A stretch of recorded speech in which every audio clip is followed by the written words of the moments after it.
नमस्कार दोस्तों। आज 6 जुलाई 2022 है और ये प्री मार्केट रिपोर्ट है जो आप तक 5paisa.com के सौजन्य से पहुंच रही है। एक चीज की चेतावनी हम इशू करना चाहेंगे कि हमारे नाम से बहुत सारे फेक टेलीग्राम चैनल्स और जो नाइजीरियन फ्रॉड के बारे में आपने सुना होगा, मुझे इम्पर्सनेट करके नाइजीरियन नंबर से आपको फोन आ सकते हैं।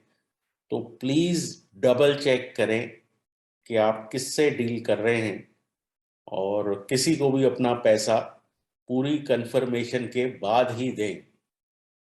तो ये चेतावनी के चलते अगर आपको हमारी market calls, market insights, global events पे हमारी राय, जियो पॉलिटिक्स पे हमारा एडवाइस चाहिए हो तो इस वीडियो के नीचे एक लिंक है 5paisa का, उसके थ्रू अकाउंट खुलवाएं, फंड ट्रांसफर करें और स्क्रीनशॉट 9871066337 पर भेजें।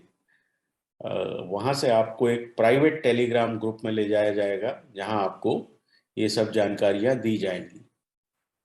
ऑल्सो हमने अभी अपना newly repackage relaunch mentoring program रखा है और वहाँ पे हफ्ते में 3 बारी 2-2 घंटे आप हमारे साथ बैठ के trading strategies, mindset, money management, trade management etcetera पे काम करेंगे और उसकी गाइडेंस आपको हम देंगे। तो अगर आप उसमें इंटरेस्टेड हो तो कांटेक्ट करें 9871066337 पर।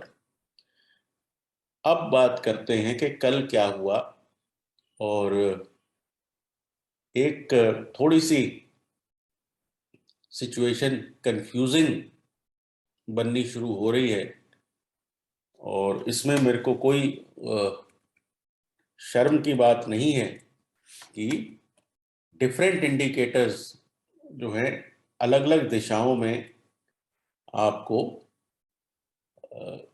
इंडिकेट कर रहे हैं। अब ये है S&P 500 जो पहले एक टाइम पे नीचे गया और फिर आकर हाईज पे बंद हुआ। ठीक है, नैस्डैक ने भी कल स्ट्रेंथ दिखाई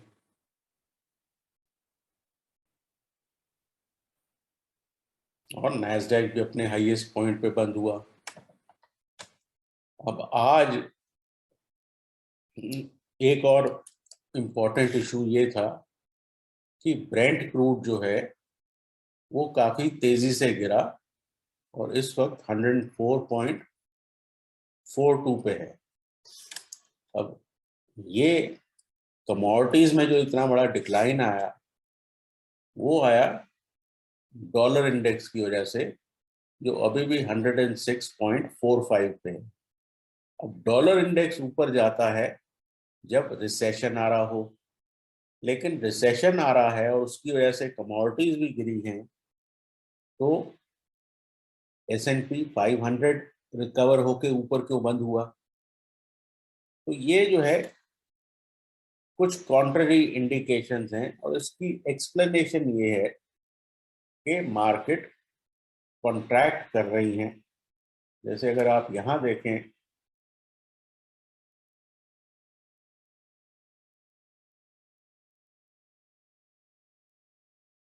ये इस तरह के फ्लैग पैटर्न बन रहे हैं। तो जो अपसाइड है वो एक पुल बैक रैली होती है और जब तक ये कॉन्ट्रैक्टिंग मूव अपसाइड की तरफ चलेगी, मार्केट बिना वजह ऊपर और नीचे दोनों जा सकते हैं। तो इसकी एक्सप्लेनेशन ये है कि ये जो है रियल मूव नहीं है। सिमिलरली अगर हम इस वक्त SGX पे देखें,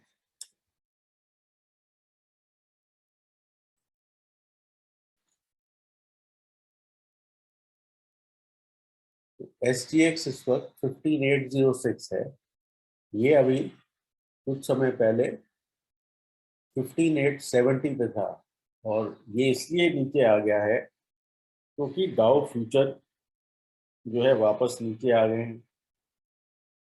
तो हम यहाँ पे भी हम जो है एक कॉन्ट्रैक्शन में है, तो अप साइड और down side moves without warning आपको मिलेंगी, और कॉन्ट्ररी इंडिकेशंस होंगे तब मिलेंगी।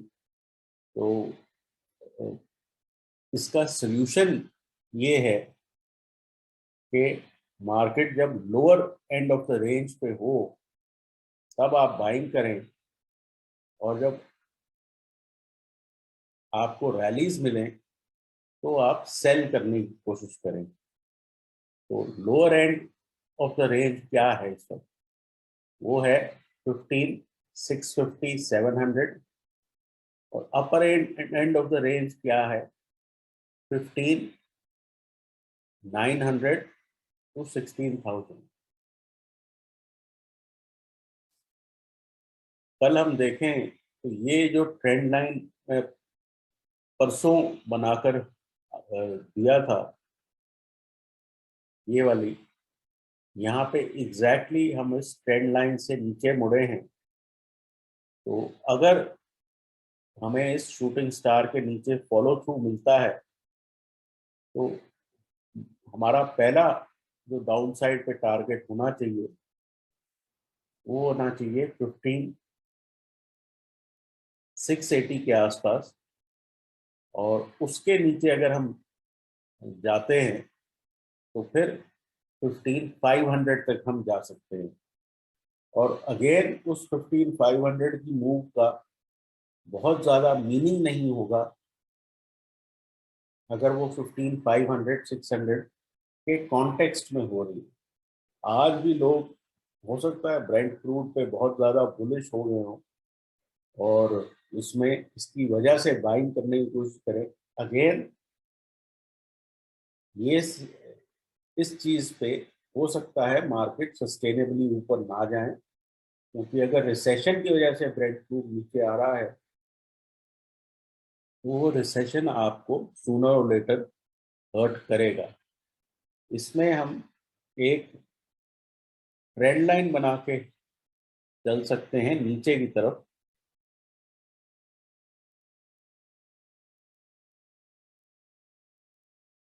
ये ट्रेंड लाइन जब भी वायलेट होती है, ये है कुछ 15,630 के आसपास। तो ये आपका एक फाइनल सपोर्ट होना चाहिए। इसके नीचे आपको कोई भी लॉन्ग पोजीशन मेंटेन नहीं करनी चाहिए। तो आज के लिए मोटे तौर पे 15,680 टू 15,850, 900 के लेवल आप मेंटेन कर सकते हो age range for the day. और बेसिकली 16,000 के ऊपर जाना मुश्किल रहेगा। तो जो ब्रॉडर रेंज है वो 15,500 टू 16,000 है। तो दोनों में से कोई भी एंड ब्रीच होना शायद इस महीने भी पॉसिबल ना हो। सिमिलरली जो बैंक निफ्टी है, ये कल वापस आया है।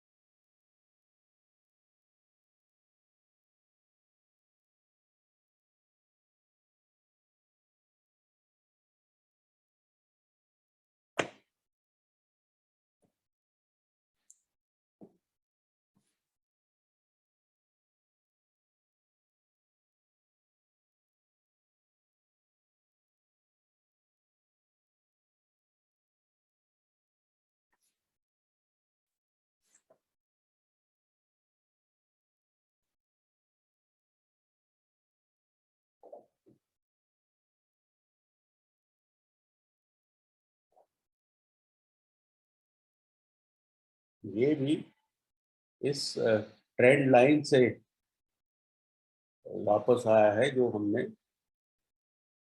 कल बनाई थी बैंक निफ्टी पे। बैंक निफ्टी थोड़ा सा स्ट्रॉन्गर है और आज भी हो सकता है क्रूड की वजह से यहाँ पे गैप अप हो बट अब जब तक जो है निफ्टी अपने कल के हाई के ऊपर ना निकले और बैंक निफ्टी भी अपने कल के हाई के ऊपर ना निकले, तब तक मेरे हिसाब से लॉन्ग पोजीशंस नहीं लेनी चाहिए। और यहाँ भी जो lower end of the range है,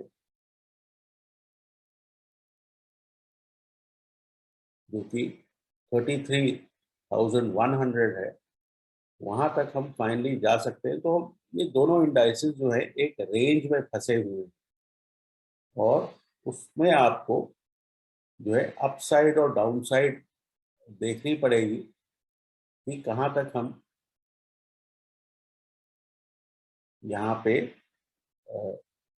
जो रिवर्सल है वो स्ट्रॉन्ग रिवर्सल आपको उसी रेंज से आएंगे। तो ये 50 डीएमए डेली पे, एग्जैक्टली 50 डीएमए से ये बाजार मुड़ा है कल। और ऑल्दो आज पॉजिटिव फैक्टर्स हैं, लेकिन आज देखना होगा कि पॉजिटिव क्रूड एक्शन पे ये किस तरह से मूव करते हैं। इंडिविजुअल स्टॉक्स की बात करें तो मारुति में 8300 का पुट बाय कर सकते हैं, स्टॉप 195 का, टारगेट 275 का। आरबीएल सेल कर सकते हैं 83 का स्टॉप, 76 का टारगेट। एशियन पेंट 2750 की कॉल बाय कर सकते हैं, स्टॉप लॉस 85 का, टारगेट 110 का। इंडियन होटल्स बाय कर सकते हैं 232 का स्टॉप, 243 का टारगेट। और विप्रो सेल कर सकते हैं 420 का स्टॉप, टारगेट 398 का। अब ओवरऑल कंक्लूड करते हुए मैं सिर्फ ये कहना चाहूंगा कि मार्केट एक कॉन्ट्रैक्टिंग स्पेस में है इस वक्त, एक रेंज में ट्रेड कर रहे हैं। तो उस रेंज को प्ले करना जरूरी है, और उसमें आपको बाइंग और सेलिंग दोनों करनी पड़ेगी। तो इसलिए आपको रेंजेस आइडेंटिफाई करनी बहुत ज़रूरी है। तो जहां भी ये स्विंग लोज इंट्राडे में बनते हैं आवरली चार्ट पे, इन स्विंग लोज को मार्क करके रखें। और यहाँ से जब भी आपको रिवर्सल मिलता है, प्लस डेटा आपके फेवर में आ जाता है, जैसे सेलिंग के बाद 0.5 0.6 तक पीसीआर आ जाता है, नीचे की तरफ पुट राइटिंग बहुत तेजी से शुरू हो जाती है। तो उस तरह के डेटा में आपको जो है प्ले करना होगा। और इसके चलते हम लगे हाथ डेटा भी अगर देख लें, कल रात को वीडियो नहीं आ पाया बिकॉज जूम जो है वो क्रैश हो गया था। इसकी ओपन इंटरेस्ट आप देखें तो क्यूमुलेटिव ओपन इंटरेस्ट में 16,000, 15,900, 15,800 पे बहुत ज़बरदस्त कॉल राइटिंग है। चेंज इन ओआई देखें तो यहाँ भी सिर्फ कॉल साइड पे ही एडिशन हुई है। तो 15,800 के ऊपर सस्टेन करना अभी भी बहुत ज़्यादा इजी नहीं होगा, और 15,900 से ऊपर जाना तो मेरे ख्याल से इम्पॉसिबल होना चाहिए। तो नीचे की तरफ जो है काफ़ी